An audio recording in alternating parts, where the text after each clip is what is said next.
इसरो के चंद्रयान मिशन 3 और सौर मिशन आदित्य 1 की सफलता के बाद आकाश में अपना परचम लहराते हुए भारत ने अब गहरे सागर मिशन समुद्रयान के तहत सागर की ओर भी अपना कदम बढ़ा लिया है।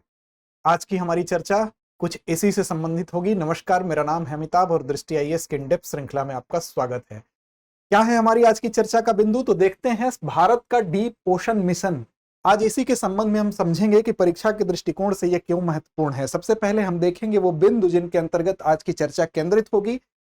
सबसे पहले हम खबर पर जाते हैं, खबर क्या है, फिर देखेंगे चर्चा में क्यों है, फिर डीप ओशन मिशन को समझेंगे क्या है इसके बारे में कुछ तथ्य, मत्स्य 6000 क्या है, मत्स्य 6000 क्या है, वो चीज इस शब्दावली को समझेंगे, साथ में इसके महत्व को देखेंगे और अंत में हमारी परिपाटी अभ्यास प्रश्न की है, हम उसकी ओर भी चलेंगे। तो आइए शुरू करते हैं चर्चा। सबसे पहले खबर की अगर बात करें तो खबर है द हिंदू की, जिसमें लिखा गया है कि inside India's deep ocean mission a challenge harder than going to space, अर्थात स्पेस पे जाने से ज्यादा कठिन होगा इस सागर में जाना। ये सागर मिशन को स्पेस वाले मिशन से टफ बताया गया है। क्यों टफ है, तो आइए इसको समझते हैं। इससे पहले हम देख लें कि यह चर्चा में क्यों बना हुआ है। ध्यातव्य हो, आपको पता हो कि डीप ओशन मिशन के तहत, अर्थात इस मिशन के तहत जिसे सामान्य बोलचाल की भाषा में समुद्रयान भी कहा जाता है, लेकिन हम उसकी टेक्निकलिटी को बताएंगे आपको, दोनों में थोड़ा सा डिफरेंस है। भारत पहली बार 3 सदस्यीय दल के साथ स्वदेशी रूप से विकसित पनडुब्बी का उपयोग करके सागर में जाएगा, अर्थात मानव सहित यह मिशन है सागर की गहराई में उतरने का। साथ ही समुद्र में 6000 मीटर की गहराई तक जाना अपने आप में एक चर्चा का विषय बना है, क्योंकि अब तक भारत के अलावा जो विश्व की महाशक्तियां हैं केवल वो ही इस क्षेत्र में सफल हो सकी हैं। भारत अभी इस दिशा में, भारत की तरफ से ये पहला कदम होगा, इसलिए ये चर्चा में बना हुआ है, परीक्षा के दृष्टिकोण से भी महत्वपूर्ण है। अब आप सोचेंगे समुद्र में जाना कौन सी बड़ी बात है, अंडमान में हम लोग घूमने जाते हैं, समुद्र में छलांग लगाते हैं। कई मूवियों में हमने देखा है कि समुद्र के नीचे नायक नायिका उसमें अपनी गतिविधियां करते हुए दिखाई दी हैं। तो बात यह है कि समुद्र के अंदर ये जो गहराई है 6000 मीटर की, ये महत्वपूर्ण है। वास्तव में समुद्र के अंदर हम छलांग वहीं तक लगाते हैं जहां तक हमें कोरल रीफ दिखाई देते हैं। 300 मीटर तक की गहराई तकरीबन होती है, तो वो गहराई मायने नहीं रखती है। लेकिन यहां जिस गहराई पर हमें उतरना है वो काफी ज्यादा है, जहां दबाव ज्यादा होता है। तो आइए देखते हैं इस चर्चा में बने रहने के अलावा और कौन से बिंदु हैं इस मिशन के तहत।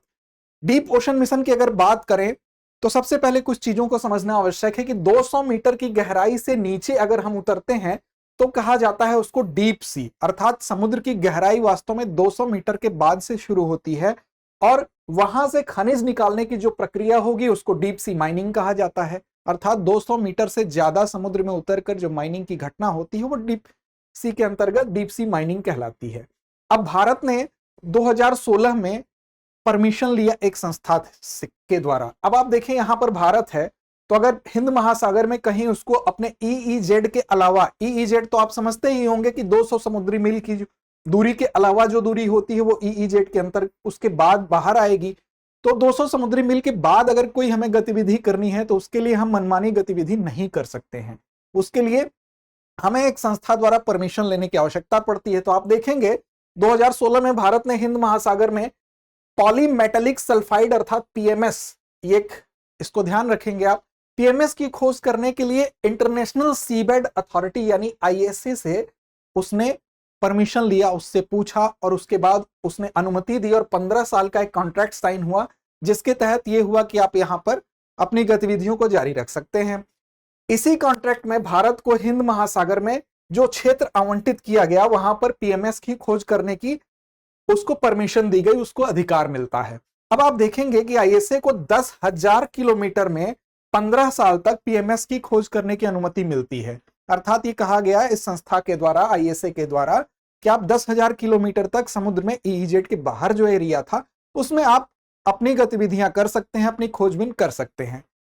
अब आप सोच रहे होंगे कि ये वास्तव में पीएमएस क्या है, तो जिसके लिए ये खोज आवश्यक हुई। तो आप ये चित्र में सबसे पहले देखें, आपको दिखाई दे रहा होगा जैसे आलू का ढेर लग रहा होगा, जैसे सब्जी में आलू होता है, लग रहा है ढेर सारा आलू है।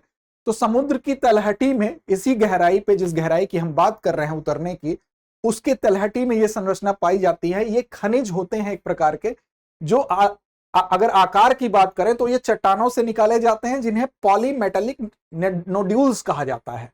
तो पॉलीमेटेलिक जो नोड्यूल्स हैं ये बहुत महत्वपूर्ण है। कैसे महत्वपूर्ण है? तो ये 4 से 6 किलोमीटर की गहराई में पाए जाते हैं और इन्हीं पॉलीमेटेलिक नोड्यूल्स में अगर बात करें तो मैग्नीज, निकेल, कोबाल्ट, तांबा और आयरन हाइड्रोक्साइड इस तरह के महत्वपूर्ण खनिज होते हैं। आपको पता है कि नदियों में के द्वारा खनिज बहाकर ले जाए जाते हैं और अंत में जाते वो समुद्र में ही हैं। तो भारी होने के कारण समुद्र की तलहटी में भारी मात्रा में ये जमा होते हैं और ये इन चट्टानों के रूप में इसको अलग किया जाता है, चट्टानों के रूप में ये पाए जाते हैं। इन बहुमूल्य खनिजों को प्राप्त करने की ये प्रक्रिया है और ऐसा माना जाता है कि समुद्र के अंदर वो ऐसे बहुतायत खनिज संसाधन है जिससे मानव की आवश्यकताओं को लंबे समय तक संरक्षित रखा जा सकता है, पूरित किया जा सकता है। इसलिए और वो भी काफी आसानी से ये काम किया जा सकता है, इसलिए भी ये मिशन महत्वपूर्ण होता है। अब देखते हैं एक नजर आईएसए इंटरनेशनल सीबेड अथॉरिटी क्या है। इस पर भी आपसे परीक्षा में प्रश्न पूछा जा सकता है। तो कहीं भी गहरे समुद्र में अगर हमको संसाधनों से संबंधित कोई भी गतिविधि संचालित करनी है तो उसकी निगरानी के लिए एक संस्था बनाई गई। संयुक्त राष्ट्र convention on the law of sea के तहत, यूएन क्लॉज जिसको कहते हैं, उसके तहत एक एजेंसी बनाई गई ताकि विश्व में किसी भी तरह की अराजकता न व्याप्त हो जाए कि हर राष्ट्र ही दोहन करने पर समुद्र का आमादा हो जाए। इसलिए एक व्यवस्था बनाई गई, उसके लिए एक निगरानी के लिए एजेंसी बनाई गई। यह एक प्रकार की स्वायत्त अंतर सरकारी निकाय है और इसका गठन 16 नवंबर 1994 को किया गया। ये डेट्स भी आप देख सकते हैं। साथ ही ये राष्ट्रीय अधिकार क्षेत्र की सीमाओं से परे अंतरराष्ट्रीय समुद्र में, अर्थात जो राष्ट्रीय सीमा आपकी बनाई गई है, जैसे भारत से अगर बात करें तो 200 नॉटिकल मील की, उसके बाहर खनन और जितनी भी गतिविधियां होंगी उसके आयोजन, उसके नियंत्रण, उसके विनिमय के लिए एक कार्यकारी निकाय के रूप में यह कार्य करेगा। साथ ही आप देखें अगर इसके मुख्यालय की बात करें तो कैरेबियाई द्वीप में जमैका, आप नाम सुने होंगे, फुटबॉल में काफी अग्रणी है ये देश, तो जमैका में इसका मुख्यालय है। तो ये इंटरनेशनल सीबेड अथॉरिटी के संबंध में कुछ तथ्य हैं। अब क्या है डीप ओशन मिशन, इसके बारे में भी थोड़ा देखें। तो वास्तव में ये महत्वपूर्ण इसलिए है क्योंकि भारत का पहला ऐसा ये समुद्री मिशन है जो मानव युक्त महासागर मिशन है, अर्थात मानव के साथ महासागर की गहराई में भारत उतरेगा और समुद्र के बड़े हिस्से की अगर बात करें तो अब तक इस्तेमाल उसका नहीं हो पाया, 95% हिस्से का इस्तेमाल नहीं हो पाया है। ऐसे में वहां अपार संभावनाएं हैं और इन अपार संभावनाओं को देखते हुए भारत का यह कदम सकारात्मक भी कहा जाएगा। अब ब्लू इकोनॉमी पहल भारत द्वारा चलाई गई न्यू इंडिया के तहत, जिसके तहत भारत ने समुद्र की महत्ता को समझा और समुद्रिक गतिविधियों के माध्यम से उसको बढ़ाकर जो अर्थव्यवस्था को समृद्ध किया जा सकता है तो उसको ब्लू इकोनॉमी कहते हैं। उसका समर्थन करते हुए मिशन मोड पर यह परियोजना डीप ओशन मिशन को शुरू किया गया। डीप ओशन मिशन वस्तुतः हम कहें तो प्रधानमंत्री के विज्ञान प्रौद्योगिकी और नवाचार सलाहकार परिषद जो है उसके तहत 9 मिशनों में से ये एक है और इसका उद्देश्य अगर आप देखेंगे तो गहरे महासागरों से जीवित भी और निर्जीव भी जितने संसाधन हैं उनका इस्तेमाल करने के लिए प्रौद्योगिकी का विकास किस प्रकार हो सकता है, इसलिए यह मिशन शुरू किया गया। तो वास्तव में आप देखें तो इसके 6 घटक हैं। इन घटकों पर एक दृष्टि डालें तो गहरे समुद्र में खनन और मानव युक्त पनडुब्बी और पानी के नीचे रोबोटिक्स के लिए प्रौद्योगिकियों का विकास, ये पहला घटक है। इसी घटक के तहत अभी आगे शुरुआत हो रही है, मैं आपको बताऊंगा। दूसरा घटक है महासागर के जलवायु परिवर्तन सलाहकारी सेवाओं का विकास, इनका भी अध्ययन करेंगे, उसका विकास के संबंध में देखेंगे। गहरे समुद्र में जैव विविधता की खोज और संरक्षण के लिए तकनीकी नवाचार, यह भी एक घटक है। फिर गहरे महासागर सर्वेक्षण और अन्वेषण, साथ ही महासागर से ऊर्जा और ताजा पानी, इसकी भी संभावना व्यक्त की जा रही है कि महासागरों में ऊपर का जल खारा होता है लेकिन यह आवश्यक नहीं, हो सकता है नीचे हमें मीठे जल के स्रोत मिले, इसके लिए भी अन्वेषण किया जाएगा, ये एक संभावना है। महासागर जीव विज्ञान के लिए उन्नत समुद्री स्टेशन, ये इसके 6 घटक है और इन 6 घटकों में जो पहला घटक है इस पर अभी कार्य होने वाला है, जिसकी तरफ हम अग्रसर हैं कि गहरे समुद्र में खनन और मानव युक्त पनडुब्बी, पानी के नीचे रोबोटिक्स के लिए प्रौद्योगिकियों का विकास करना। इसी के तहत जो मिशन अभी शुरू किया जाएगा जिसमें स्वदेशी निर्मित पनडुब्बी भेजी जाएगी, उसको हम समुद्रयान के नाम से जानते हैं।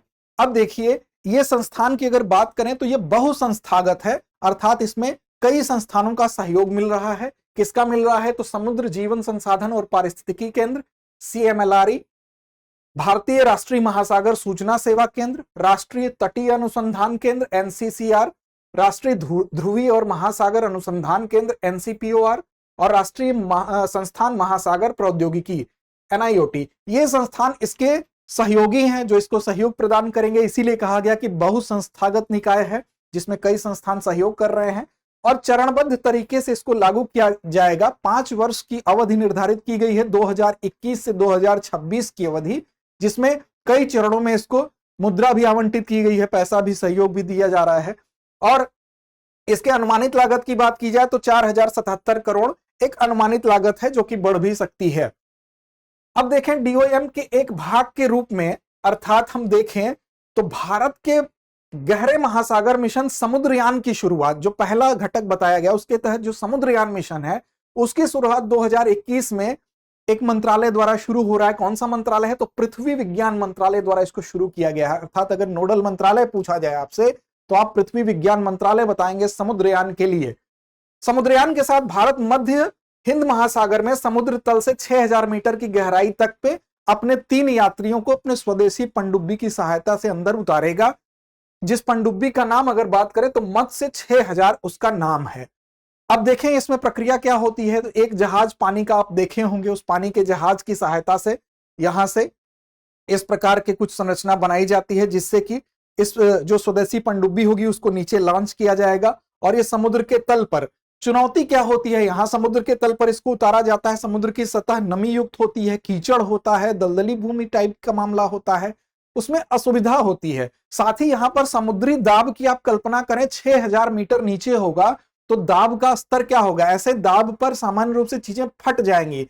ऐसे में मशीनों को इस प्रकार बनाया जाए, यंत्रों को इस प्रकार विकसित किया जाए कि वो उतने उच्च दाब को सहन कर सके। इसलिए आप स्पेस से अगर किसी मिशन की जब तुलना करते हैं तो समुद्रों में चीजें बहुत कठिन हो जाती हैं। इसीलिए कुछ विशेष धातुओं का इस्तेमाल किया जाता है। जो पनडुब्बी भी बनाई जाएगी उसमें विशेष धातु का इस्तेमाल किया जाएगा। जो मशीनें हैं उनको इस तरह कैपेबल बनाया जाता है कि वो उस हाई प्रेशर को हैंडल कर सके, उतने उच्च दाब को 600 बार तक के दाब को हैंडल कर सके। अब देखें मत्स्य 6000 के बारे में अगर दृष्टि डालें, जो पनडुब्बी है उसको हम देखें तो देखिए ये इस प्रकार इसको लॉन्च किया जाएगा, ये इसके अंदर जाएगी, ये इसकी संरचना है जो इसको दिखाया गया समाचार पत्रों में आपने देखा होगा। इसकी विशेषता को देखें तो राष्ट्रीय महासागर प्रौद्योगिकी संस्थान एनआईओटी चेन्नई के द्वारा यह विकसित किया गया ये मानव चालित पनडुब्बी है और 80 मिलीमीटर मोटी टाइटेनियम मिश्र धातु से बना है। टाइटेनियम मिश्र धातु इसीलिए क्योंकि वो हाई प्रेशर को हैंडल कर सकता है। इसके व्यास की बात करें तो 2.1 मीटर है, जो पानी के नीचे 6000 मीटर की गहराई तक 600 बार दाब, जो समुद्र तल पर दबाव जितना होता है उसका 600 गुना है। अर्थात अगर समुद्र तल पर दबाव की तुलना की जाए इस गहराई में दबाव की तो वो 600 टाइम्स ज्यादा है। इस प्रकार इस धातु से बना है। अब सबमर्सिबल में 12 घंटे तक की सहन शक्ति और 96 घंटे तक की आपातकालीन सहन शक्ति है। अर्थात इसको इस प्रकार बनाया गया कि 12 घंटे तक यह समुद्र के तल पर रह सकता है लगातार। अगर विशेष परिस्थिति हुई तो उसकी सहन शक्ति इतना बनाया गया, ऐसा नहीं कि 12 घंटे बाद ये फट जाएगा। 96 घंटे तक एक्सपेंडेबल है। अब देखें 2024-25 में इसके लॉन्च होने की उम्मीद जताई जा रही है। तो ये कुछ इसके लिए संबंधित जानकारी थी। अब क्या है इसका महत्व, उस पर एक नजर डालें। जब आपसे मुख्य परीक्षा में सवाल पूछता है तो महत्व वाला सेक्शन ज्यादा इंपॉर्टेंट हो जाता है। प्री परीक्षा के दृष्टिकोण से उसकी जो तथ्यात्मक जानकारियां हैं वो महत्वपूर्ण है। महत्व की अगर बात करें तो 6 देशों की जो लिस्ट होगी भारत के सम्मिलित होने के बाद उसमें भारत शामिल हो जाएगा अगर वो ऐसा सक्षम होता है करने में। देखें कोई अन्य देश कौन से हैं तो अमेरिका है, रूस है, जापान, फ्रांस और चीन के साथ अगर भारत ऐसा करता है तो उस लिस्ट में भारत भी शामिल हो जाएगा, जो कि 5000 मीटर से अधिक दूर समुद्र के नीचे एक चालक दल अभियान का संचालन कर रहा है ऐसा राष्ट्र। अब देखें पॉलीमेटेलिक जो मैग्नीज है, मैग्नीज नोड्यूल्स हैं, चाहे गैस हाइड्रेट्स हैं, हाइड्रोजन है, जैसे निर्जीव संसाधन है, इस टाइप के संसाधनों की समुद्र के अंदर खोज हो पाएगी, जो कि आर्थिक दृष्टिकोण से भी महत्वपूर्ण है। महासागर का आपको पता है कि भारत की अगर देखें बात करें तो भारत की अगर चारों ओर सीमा देखें, जो तटीय सीमा देखें, जो कोस्टल बॉर्डर देखें, तो उसमें 9 राज्य और 4 केंद्र शासित प्रदेश आते हैं। इस प्रकार तटीय सीमा की अगर बात करें तो 7516.6 या लगभग 7517 किलोमीटर की सीमा है। तो समुद्र से हमारा गहरा नाता है। 30% आबादी भारत की समुद्री सीमा से लगी हुई है। ऐसे में भारत के दृष्टिकोण से महत्वपूर्ण है। तो जो ऐसा प्रतिशत जिसको हम अछूता है, जहां पर अपार संभावनाएं हैं, वहां तक हमारी पहुंच सुनिश्चित होगी। और भारत पे बढ़ता जो जनसंख्या का दबाव है, उसके लिए ऊर्जा की आवश्यकता है। इस ऊर्जा की आवश्यकता को हम इसके माध्यम से बहुत हद तक पूरा कर पाएंगे। अगर बात करें तो गहरे समुद्र में खनिज ऊर्जा, सामुद्रिक विविधता की खोज हो पाएगी। और ऐसा माना जा रहा है कि जो पीएमएन रिजर्व है उसका केवल 10% अगर हम उपयोग कर पाते हैं तो आगामी 100 वर्षों तक वो हमारे ऊर्जा की आवश्यकताओं को पूरा करने में सक्षम है। बहुत बड़ी उपलब्धि होगी। इस मिशन के तहत विभिन्न गहरी समुद्री गतिविधियों के लिए तकनीकी का भी विकास किया जाएगा। साथ ही इस मिशन के तहत मानव सैन्य पनडुब्बियों का भी विकास करेगा, यह भी उसमें शामिल है। और एक रूप से हम देखें तो रणनीतिक रूप से भी काफी महत्वपूर्ण है, क्योंकि हिंद महासागर में देश की पहुंच अगर मजबूत होगी, जहां पहले से ही चीन, कोरिया काफी अपना दबदबा बनाने की कोशिश कर रहे हैं, क्योंकि उसकी रणनीतिक विशेषता को, उसके महत्व को वो समझते हैं, तो भारत की पहुंच कहीं ना कहीं इन देशों के बीच में उसके दबदबे को भारत भी कम करेगा और अपनी उपस्थिति वहां मजबूती से दर्ज करा सकता है। साथ ही अगर आप देखें तो अंत में हमारी परिपाटी अभ्यास प्रश्न की होती है। तो आज के सेशन में हम अभ्यास प्रश्न की तरफ चलते हैं। आज का अभ्यास प्रश्न आपके सामने है, इंटरनेशनल सीबेड अथॉरिटी आईएसए का मुख्यालय कहां है? आपके ऑप्शन है जमैका, न्यूयॉर्क, हेग या उपयुक्त में से कोई नहीं। उम्मीद है यह संदर्भ आपको समझ में आया होगा। तो अभ्यास प्रश्न का जवाब दें, लड़ते रहें, अपने लक्ष्य की ओर मजबूती से बढ़ते रहें। धन्यवाद।